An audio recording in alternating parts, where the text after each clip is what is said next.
That's the toughest part about entrepreneurship. That's the toughest part about launching a business. That's the toughest part about learning something new is literally jumping in the water. But once you're in the water, damn, does it feel good because you did the hardest part, right? The hardest part is starting for a lot of people. So I think that may have trained me to just like attack the hard, do the uncomfortable.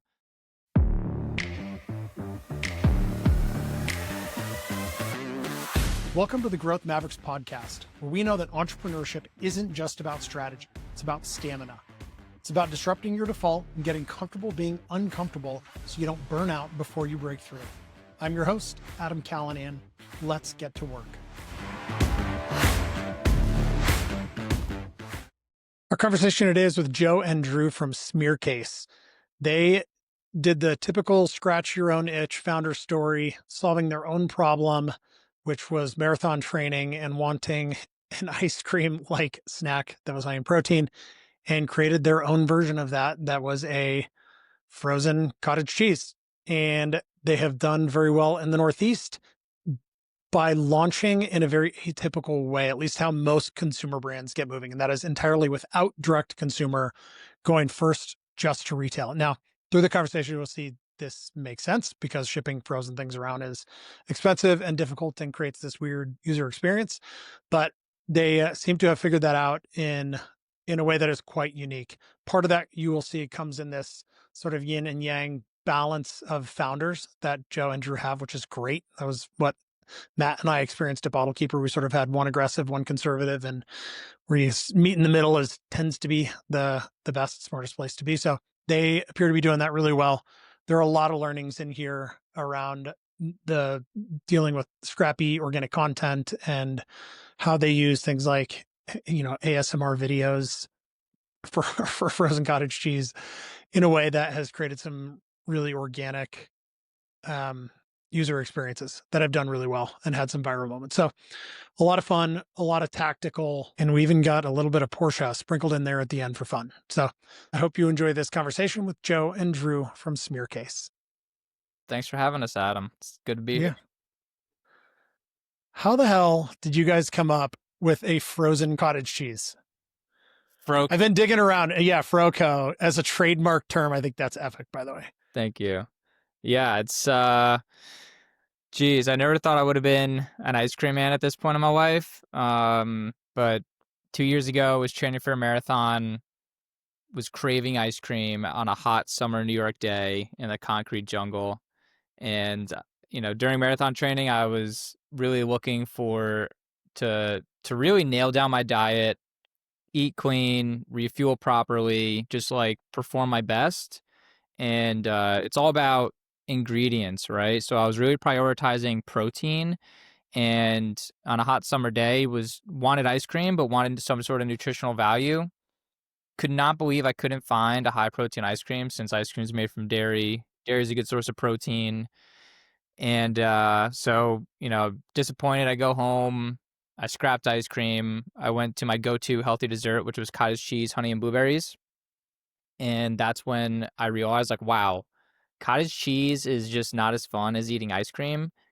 How the heck is nobody making cottage cheese ice cream? So I started making it myself in my New York City apartment. It was like too good to be true. Started sharing it with people, shared it with Drew, and that's when like we saw opportunity of, okay, there's white space in ice cream for having like a real high protein category. And on top of that, there's no such thing as FroCo. So we wanted to be the first to market. And a year later, we officially launched in July of 24. And here we are. So from apartment, you went straight to retail, or did you do some D2C stuff as well? Straight to retail. Okay. Why? Because shipping frozen is darn near impossible. Okay. Yeah, D2C for frozen is more or less a marketing exercise. It's not really a means to go to market. Yeah, I think of the context of shipping frozen things is probably quite tricky. Yeah, and nobody wants to pay $20 per pint of ice cream. And that's what it would have been with the packaging, the dry ice, the overnight shipping. There's a lot that goes into it, and at the scale we were at, it didn't make sense. And people are going to the grocery store. People are still discovering new brands when they're browsing in the aisle. So we just put all of our effort into the retail channel. How did you go from, let's talk tactical. You have an idea, you make the thing, you spend time refining the thing. Suddenly you're like, holy cow, this thing is great. We need to sell this thing. How did you go from that step of being in the apartment with that thing to your first retail shelf? Yeah. Hot, sick, nasty speed, Adam. Yeah. Yeah. Perfect. Yeah. Yeah. That's While it's melting on the way. Yeah. I mean, Drew and I didn't know anything about, CPG at large. Heck, we didn't know anything about ice cream. So we partnered with a fantastic consultant to just like cut that timeline in half. We, got a co-packer who was willing to test something out. And just on a small scale, we made the most calculated risk of like, what is the lowest MOQ possible for something like this. And, we knew we had something, just like based off intuition. And we just made the bet to, make a production run and get in front of the right people. Did you self-fund it or did you raise some money? Bootstrapped in the beginning and raised probably 3 or 4 months after being in market, knowing that, okay, this, the theory has been proven to some degree, right? Yeah, enough of a degree. Sure. Got it. What were you guys doing before this? Everything. Yeah, we both had clothing brands. That's how Drew and I met. I started a clothing brand out of college. It was sustainable men's denim, made in New York, and I grew up around food. Worked at my dad's delis and restaurants. Made bagels for him in New Jersey. Won Best Bagel in 2018, and then had to pivot to corporate America, where I worked in high growth, fast paced e-commerce startups. So learned digital marketing, learned e-commerce, learned about the startup atmosphere, and then was just itching to get back to entrepreneurship. And yeah, now here we are. Yeah, I had what I call an urban leisure brand. So we basically took like athleisure fabrics and tried to apply it to more of a lifestyle cut. And it was kind of a gallery model where we would have like a digital build out, we'd have a physical pop-up build out, and then we would have this thematic collection, which was great in theory, but it meant all new patterns every collection. There was no repeating patterns or anything that we could leverage going forward. So we had to build like a net new brand almost every time we launched. So I knew that we were going to put that on pause. My co-founder that I was working with in that actually turned to animating and is now an animator. And so he had to pivot. And it was right around that time where I was like meeting Joe for coffee and he was talking about this. And at the time, my day job was corporate strategy. So I was focused on acquisitions, alliances, all inorganic growth, venture building, spent a lot of time in business model canvas stuff. And I was like, Joe, this is one of the most differentiating things I've ever heard of. If you've cracked the code on a nutrient dense ice cream that's actually good, then I think there's no reason it can't be successful. So he was basically like, hey, do you want to help me get this to shelf? So we basically committed that right then to try and be in market by next summer.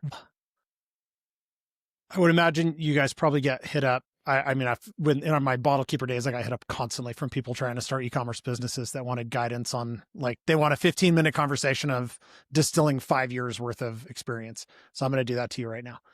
What do you tell that, that like your cousin or friend of a friend that's got this idea for this product? They now have the product. What do you tell them about finding a co-packer? It's effectively like finding a manufacturer, right? Yeah. I think there's a number of ways for us. Joe was actually on a Slack channel where he got connected with this consultant that had a test kitchen up in the Catskills where we could start producing in a small batch. And then they had a commercial creamery on site that could do larger, more professional batches, but still pretty small MOQs. I know in the clothing days, like we would go on Alibaba and all these other sites. We produced in Guangzhou, we produced in St. Louis. You just got to get the flywheel going. Like I tell people that, first of all, you got to start with what are you motivated by? Like if you're just trying to do this to like have some get rich quick moment, like that is by no means going to fuel your fire. You need to be passionate about what you're doing. So I almost always start there. I have like a lot of these conversations with young kids, and if you're not excited about what you're building, then just stop and then look for something else. But as far as getting started, I think you just have to start telling your network that you're doing it, because you won't realize until you actually vocalize it publicly that your neighbor actually knows someone that was in the ice cream business for 20 years. Next thing you know, you're at an Italian restaurant in Bergen County, like learning the ins and outs of the industry from this person. So, like I would say, just to begin to socialize it with your network and see kind of what connections arise, and that always helps. I'm sure Joe has some good sound bites on this topic too. Yeah, I mean, I second a lot of that. I think once you immerse yourself in an industry and you go in by being curious, being a sponge, having those conversations, yeah, you can cold DM somebody on LinkedIn, or you can show up to an event and and say hello to a founder that you follow on social media. I think that like we still live in a day and age where relationships, like authentic, genuine relationships, go so much further than a social media or LinkedIn DM. Um, yeah, and that's where the magic happens when you put yourself out there, put yourself in a position to get a little lucky. Then there's always that, oh, you should be talking to this person, you should be talking to that person. People are so generous to open up their network once you, I think when you lead with like, not what's in it for me, like how can I add value to this person? It's so true. Because people read through that if somebody just wants something out of you, it's like, well, like, yeah, you're happy to help, but there's just that feeling of, organic value transaction. Yeah, I mean, and I'll triple down on that. The authenticity piece in this world of AI is going to continue to just be so wildly important, and the human to human interaction component. I just think we are as a species going to massively knee jerk back to that human to human trade shows and dinners and handshakes and high fives. Yeah. Have you, geez, have you seen, I mean, you're in Montana, but in New York now, there's ads on the subway of this new like AI wearable.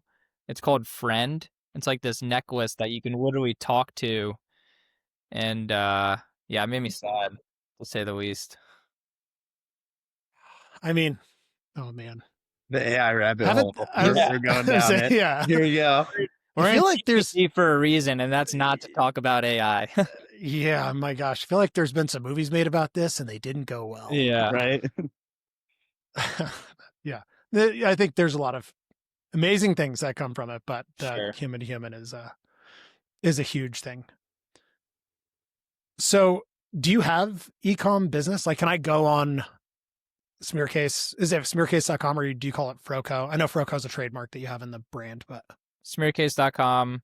We just got that domain thanks to a incredibly generous investor of ours. We have merch for sale, but our e-commerce website is mostly like direct people to order on GoPuff, Instacart, DoorDash, or direct them to our store map of where they can actually find it. how do you think about attribution in that context? I've had a couple of conversations with drink brands, like alcohol brands, where obviously you can't really order alcohol online. How do you guys think about that? When you're directing people to all these other places, how do you track attribution or think about it? This is such a good question. Like, you're talking to a guy that comes from e-commerce that is clinically freaking trained to reduce the click to checkout. Like Yeah. nobody wants to click, make the store experience easy and smooth. Like our website is so bare bones. I built it in about an hour. You know, how like and what yeah, geez, there's so much to unpack. What's exciting is we see we get so much great data on our website that we're going to be using for the lifespan of our business because you know we see a ripple effect of when we have a viral video on TikTok, when we have something go viral on Instagram, when we put a post up on LinkedIn, people are going to our website, right? And we're collecting that data. So we're getting great information on demographic, location, and we can use that data to then say, hey, like Chicago, Illinois is one of our top visited cities for website traffic. And you know, our website is constantly breaking records of traffic that we're doing month over month. um, while it is frustrating that, you know, it's probably difficult to navigate if you're in Idaho and you want our product, you're definitely not going to be able to get it. But it's a great way for us to sort of tell our story, to collect that data and make informed strategic decisions down the road when we go to a retailer and say, hey, like we have huge appetite in this particular city. It gives us sort of that data metric to go against, and I think, yeah, like being data driven in that way is important. But in terms of like the ROI on some of these digital marketing that we do, it's tough to track. But at the end of the day, I think we live in a digital age. It's just true, and while we're in retail, it still matters what your presence looks like on the web. Any thoughts on that, Drew? Yeah, I'm trying to get to your point about attribution because it is something specifically when we think about like driving trial and converting these folks, like it's being in frozen and being predominantly retail, it makes it a lot more difficult. There's no affiliate marketing link. We can't just have a bunch of influencers say click below, shop here. Um, and sadly, the DoorDashes, GoPuffs of the world, while they're great channels, they don't provide a lot of data back to Yeah. us on the demographic of buyers. So I think there's a lot of market opportunities for both existing platforms to work with their brands. I also think there could be mechanisms to enable influencers to facilitate retail buying. I don't think there's a lot to support that today. Um, but like Joe said, like I think building critical mass and just like having a captive audience helps to drive that traffic, whether or not like we can say, okay, Joe actually ordered because Joe saw that video. We don't know, but we can see like larger volumes of data showing like velocity changes tied to something. So it's yeah, it's definitely a little bit of a gray box when it comes to frozen and retail. Yeah. I mean, let's be honest. Attribution has been a gray box for a very long time, even in ecom, up until the point where you're spending enough dollars that multi-touch and all these fancy things actually matter. So it doesn't sound like you're really operating in that much of a different plane. You're looking at top line revenues by geography based on things that are or are not happening digitally. Yeah, I think that's a fair assessment. Yeah. What are you using today? This is a selfish question for analytics, tracking analytics. You're not doing all that with the GA4, are you? Uh, Or we are you? we do a little bit of Google, but our like we dissect everything. Shopify is where our website lives. But every month we're doing deep dives on just like the back end of our social channels, LinkedIn, Okay. Instagram, TikTok, Instacart, GoPuff, and Amazon. So like we're pulling all that data individually and then dissecting it to see if we could see stories or similarities. So it's a little rudimentary, but it's important to do even though like we are in retail and you know we do digital marketing. Knowing the data story is so important, especially as a young brand. It's like where do we have traction and why do we have traction there in that specific channel, and then it just allows us to tailor our approach to, you know, each thing. Yeah, the only thing I would add to that is, on the sales data side of the house, we get distributor reporting from both of our distribution partners. So we'll be able to see case level sales by flavor, by store, week over week, and it allows us to kind of know like where we have high performing stores. Was it potentially tied to an activation or promotion? Ideally, the more activations and promotions you do, you start to see that lift and that new raise that floor. This is a great example. We were featured on another podcast, indirectly by Stavi. He was just shouting out our brand. We saw a huge uptick in GoPuff, and then, we have a sustaining increase ever since. So it's nice to be able to like it's all in disparate places, but Joe and I have our pulse over those places, so we can start to kind of assign that attribution, if you will.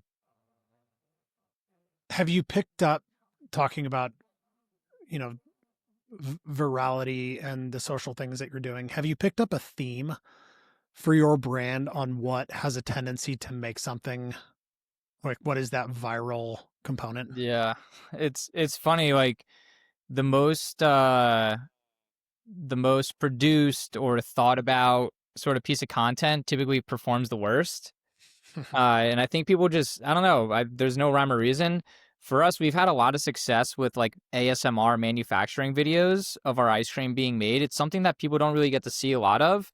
And I think people are interested in, since we are our cottage cheese based frozen dessert, like people wonder, like, is it creamy? Is it smooth? So this sort of answers that question of texture. And I think people just love, I think people go on social media for different use cases. They want to be entertained, they want to be educated, or they want to be numbed. These manufacturing videos sort of do all three, and those have landed, and it's typically the most low lift, low fidelity piece of content that perform the best. Yeah, we often get from like close friends and family, um, like, is there a 2.0 where you're going to have a much more polished website or a much more polished social media? And we've kind of gone back and forth with this because that low fidelity, low production value allows us to increase the velocity at which we create content, and it's seemingly pretty high engagement. I think you have to remember, like, an ice cream brand doesn't need to show up online like Louis Vuitton or something else, right? Like, we don't need to over engineer our website. You look at like Joe's comment before, like if you look at our website, it's very bare bones, but that's intentional because it immediately takes you to the ability to order, and to his point earlier, reducing clicks. So there's a little bit of like intentionally low production value to what we're doing. But I'll be honest, coming from that kind of fashion world, it's sort of like at odds with my approach. Like I often want to see like everything super polished, everything kind of tie into the prior post and create this like broader campaign. But I think at the end of the day, like the attention span of people today is so small, and very few people are paying attention to the extent that you are as the owner. So like you just need to prioritize getting content out, I think. Yeah, I'm really and convincing myself of this as I say it. yeah, So I that can see this. The internal sales pitch going on here is right. fantastic. Yeah. I mean, I think you hear that relatively consistently. And we saw that at Bottle Keeper, the stuff we would shoot. And it was the same, like it was fun. We weren't selling cancer therapies. We were selling, fancy, expensive beer bottle koozies. And it was a goofy, tongue in cheek, super sarcastic. And everything we shot that did really well was done on an iPhone in 10 minutes. And that's the stuff that went crazy. And we did some fancy production stuff. And it was always at the end of the day, like, why the F did we do that? We just spent Yeah. a bunch of money creating a thing. We could have shot 15 of those things for a tenth the cost and tested it all faster. Yeah, what's interesting is in CPG especially, like your brand is your moat, and your community is your moat, right? That's your biggest defense. Um, for a startup, it's really hard to justify the ROI on these, you know, produced photo shoots where you sink in a couple $1,000. You know, like I think in the early days you can scrap by pretty far um with your dollar, and like the ROI will come from somewhere else. Um yeah, it's a fine balance of threading the needle on, you want to put out good content and you want to put energy and resources into it. Um, but you want to make sure that your dollar is going to where your dollar and your energy is going to where it needs to in order to get to that next level of business success. Yeah, I think that's well said. I think there are a lot of new brands that probably overinvest in website design, and maybe that's stemming from perfectionism, which isn't a horrible thing, but in the name of like rapid iteration and getting out there, you need to be able to kind of temper those feelings of perfectionism and just get 1.0 out, and you'll learn more about who your customer is, what part of your value prop truly resonates with them, and you can kind of tailor from there. How do you, let's go down that rabbit hole. There's gems in there. How do you define good enough? If we're in a speed versus perfection context here, what does good enough mean to you? And again, you can use that in the case of SmearCase, or use it in the case of that, you know, your cousin that has the idea and he's like halfway through a prototype. How do you explain to them what good enough means? If you're an early stage e-commerce brand doing anywhere from startup to 5 million a year in revenue, Pentane was built for you. It can help you operate more profitably. Just launched is a pulse check report. This shows you what's working, what's not working, and exactly what to do within your business. And this is not just general advice. It is very specific. Like, raise your prices by 4.6% to get to break even, or you need to hit a 2.34 return on ad spend in order to remain profitable with your marketing. It's far better than a report you'd get from an outsourced CFO that would cost hundreds or even thousands of dollars. And right now it is totally free. Head to pentane.com/pulse check to learn more.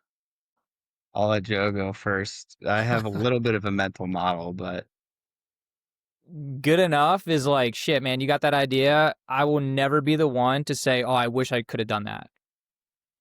Fuck that. For real. Like, you go to a museum with somebody and they're like, they see the red dot on the canvas, like, oh, like, why didn't I do that? So, well, why the fuck didn't you? You know what I mean? Like, it's in the execution. And if the execution means writing a LinkedIn post that isn't that thought out and you put it out anyways, that's good enough. If it's a shitty iPhone shot of you holding the pint in front of a store, which we do a ton of, like, that is good enough. You know, it's the, like, holding yourself back to wait for perfect or wait for V2 is where people get lost in that paralysis of action. I think if you're out there doing your thing, that is good enough, man. That's way better than what other people are doing, which is sitting on the couch with the idea stuck in their head and getting mad that they didn't do that thing.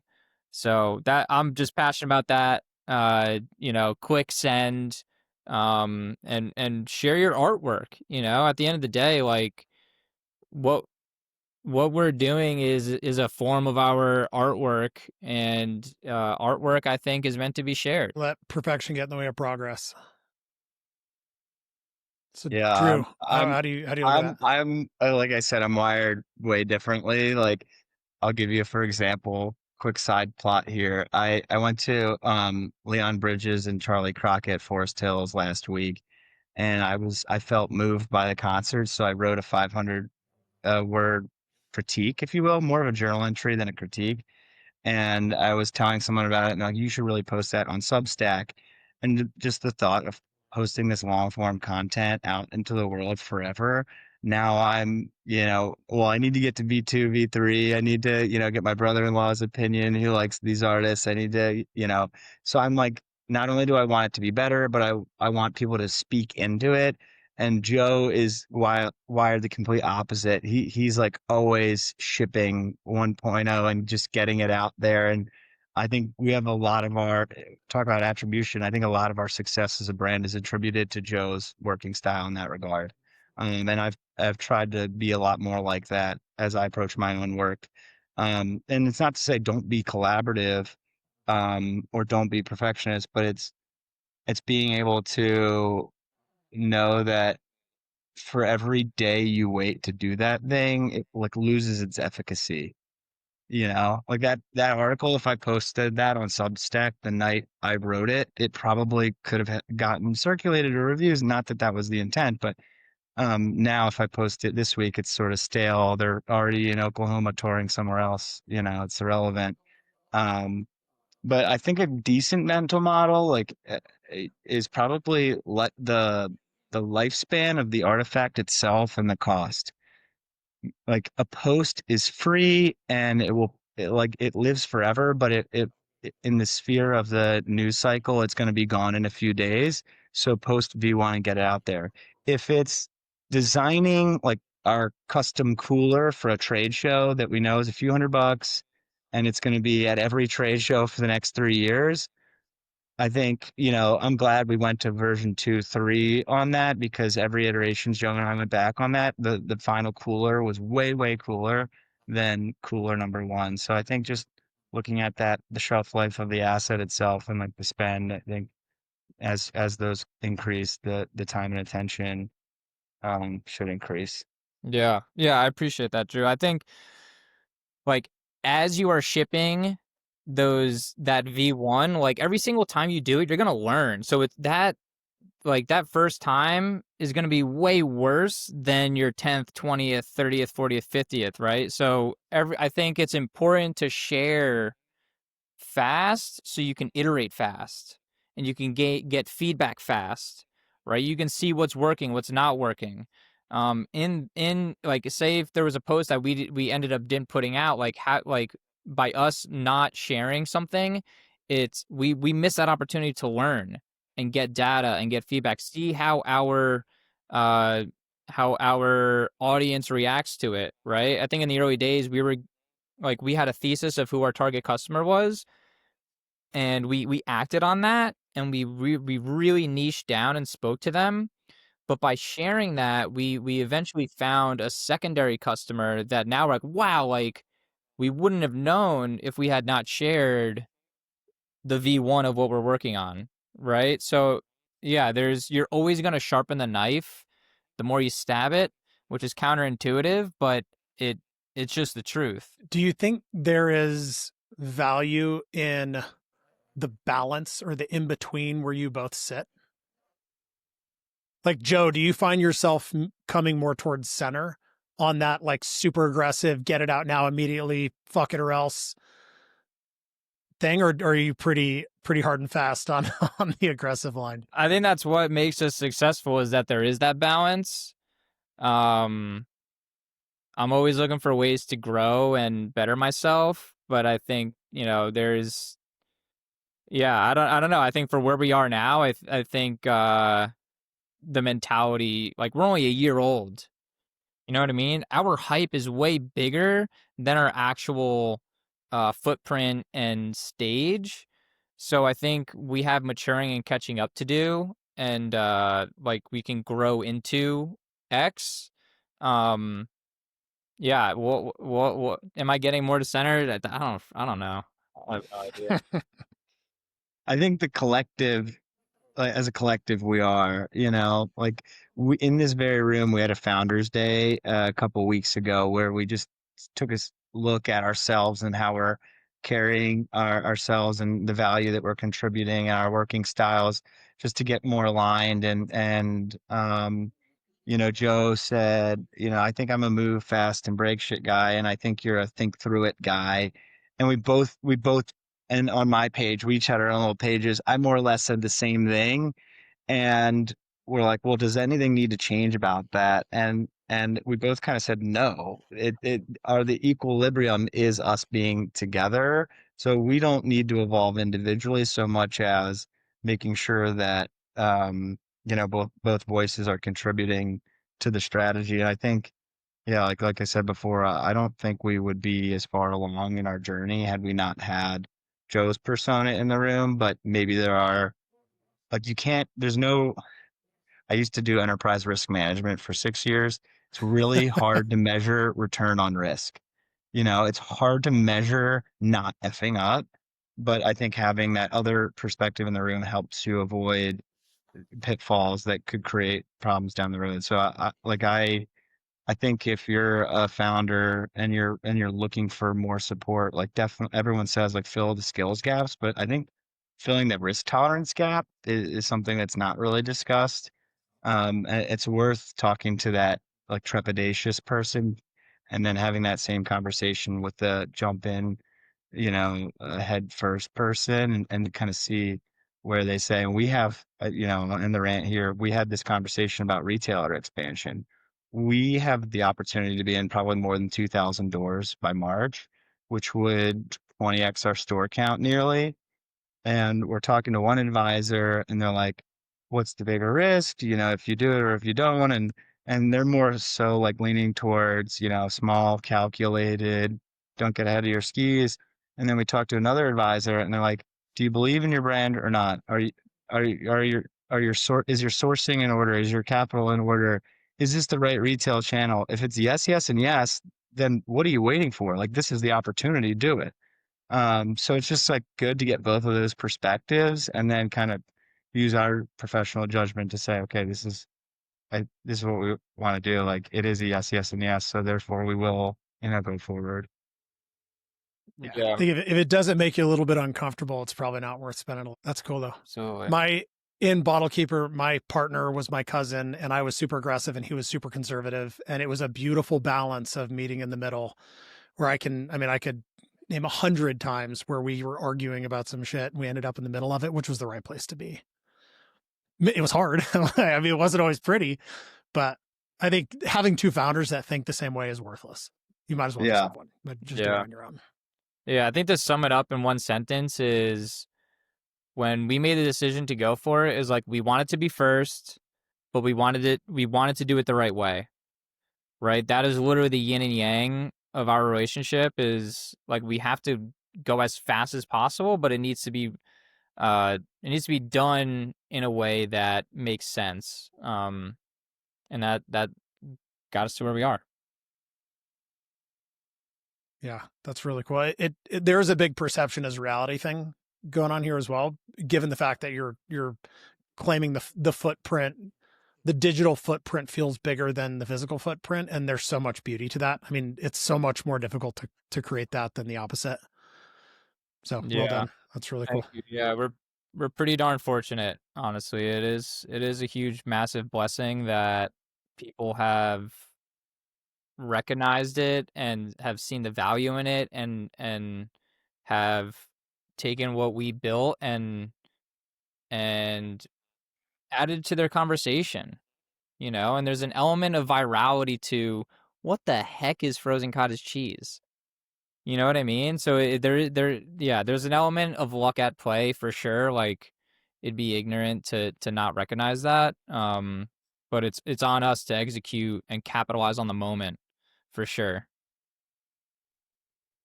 Yeah. Switching gears, one of the things that is one of the two topics that is very important in this podcast that I really enjoy spending time around is the difficult things or the components and pieces that you have built into your life that allow you to remain resilient. And Joe, you said something at the beginning of this, our discussion here, was that you need to put yourself in a position to get a little lucky. And I deeply agree with that construct, and that if we can build things into our personal lives, because let's be clear, like when you're an entrepreneur, there is no like business and personal. It doesn't really work like that. If we can build things into our personal lives that allow us to be more durable through these like wild up and down swings to get to that point, to get to that lucky point, that first inflection point, more companies will be more successful. Sure as hell will be a lot more fun. So what do you guys do to kind of stay in the game? I know we talked marathons. I imagine that's probably part of it. I retired from running after the New York City Marathon, honestly. Okay. Was that one and done, or did you do a couple? I did a handful, and it was great. But in high school and college, I swam, and the toughest part was jumping in the water. That was the toughest part. That's the toughest part about entrepreneurship. That's the toughest part about launching a business. That's the toughest part about learning something new, is literally jumping in the water. But once you're in the water, damn, does it feel good, because you did the hardest part, right? The hardest part is starting for a lot of people. So I think that may have trained me to just like attack the hard, do the uncomfortable. I'm still trying to, there's still a lot of things in my life that are difficult that I avoid, that I'm trying to get better at. But I think what keeps me personally grounded is waking up every morning, and getting a workout in, and just like attacking the day that way. I think it like, you exert a lot of energy, you get that anxiety off your chest, and it just sets you up for like, wow, I did the hard thing today physically. Like, now I can get after the rest. How about you, Drew? Yeah, it's interesting. Like growing up, I was very competitive. I had a twin brother and was a athlete all throughout high school and part of college. I definitely consider myself much less competitive now. Um, I more so focus on um like longevity as far as physical health goes. Like, so yoga, like I try and make a weekly habit. I do a slow flow, like hot yoga, because I've had back pain for 12 years. And I know that when that kicks in, like then that's all my brain can concentrate on. So for me, like taking care of the physical self has become a much higher priority as I've gotten into like a much more serious entrepreneurial endeavor. And I think if you're in your 20s and you think it's not going to happen to you, it will happen to you. Like, create a stretching routine now if you can. You don't have to be a yogi, but just, figure those things out, work on mobility. I think that's kind of an underrated skill set is mobility. Um, and then like, for me at least, like I used to hang a sign above my door that was said manufacture opportunities. And what that meant was like put yourself in that room to the effect that you can. Like that was also kind of the way I always like I only missed 2 days of high school in 4 years, and it was because my grandfather passed away.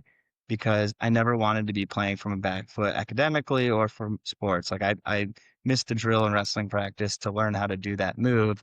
Now I'm, on the back foot going into the meet that weekend, not knowing a critical skill that could have benefited me in that match. So I think, yeah, like, and I love going to lectures on all topics. Like I used to go to this group called Green Drinks Brooklyn, and it was just sustainability topics from sustainable architecture to upcycling and renewable energy. Like I definitely think this notion of like continuous learning in subjects that seem unrelated will benefit you in the long run, because you'll have a more holistic perspective. So I guess if I was going to distill it, physical self, mobility, mental self, diversity of thought, and making sure you're kind of learning about seemingly disparate things, because you'll be able to plug them together in a beneficial way that you won't be able to foresee going in. Yeah, I think I always think of that in the context of a big bowl of soup. It's literally like my analogy is you go and learn all these like random ass things. And then at some point you realize you've made them into this epic soup and you don't know it when it's happening. It all just comes together and you're like, oh shit, that's what Yeah. that was. I love that. Yeah. I mean, it kind of just snowballs, right? Like Yeah. Joe had a denim brand. Joe had a podcast series himself.